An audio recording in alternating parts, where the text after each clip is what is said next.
Во конференциската сала на Домот на културата Злетовски рудар пред огромен број посетители, вчера вечерта се одржа промоцијата на романот Седмиот самурај на младиот Стефан Петковски од Пробиштип. Книгата на седмооделенецот Петковски представува пример за бесконечната детска фантазија, полна со измислени херои и случки во кои доброто и лошото, како и во светот на возрастните, постојано водат битка.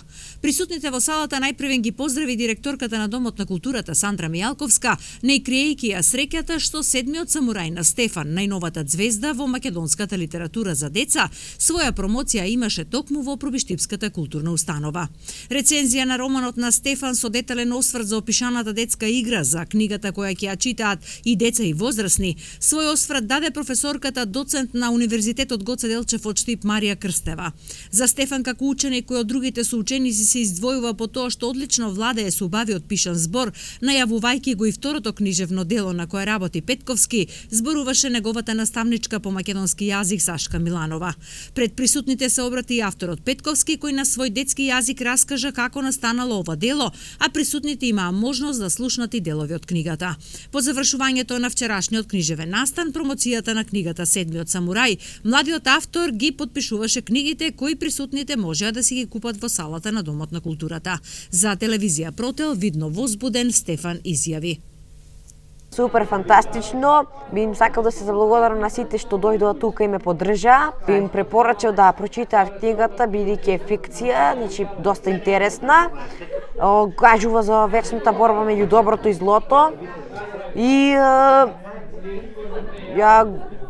е составена од јапонската историја за љубителите на историјата. Така, каде може да си набават книга Седмиот самурај? Книга може да си набават во сите книжари во Пробиштип, ќе однесеме сега и во училишните библиотеки и тука и во Домот на културата.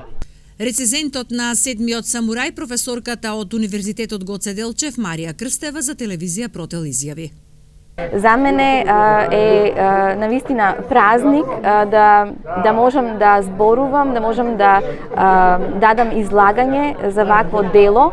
Тоа е мини роман кој што ги содржи сите неопходни елементи за да се брои и во играта како наратив, односно тоа е книга која што го продолжува митот, каде што застанува митот, продолжува приказната. Во книгата има и цел и помошник и препрека и средство, има и делови завршени дијалози што се надополнуваат едни со други, има епизодичен карактер. На крајот, нели, во таа приказна постојат и, како што реков, дијалози во кои што исто така присутен хуморот како средство за олеснување на напнатоста, но и самото дело ја прикажува со воведувањето на суперхерои и супермоки, вечната борба за доброто и злото. Не учи дека најважни се пријателството, храброста, верноста, посветеноста. Не учи да погледнеме и во внатрешниот и во надворешниот свет. Ја покажува уште еднаш функцијата на литературата како средство за учење и за расудување. Книгата, напишана од дете, а која е интересна за читање и за возрастните, може да се најде во книжарниците во Пробиштип, во училишните и градската библиотека. Инаку, нејзиното издавање е потпомогнато финансиски од Општина Пробиштип.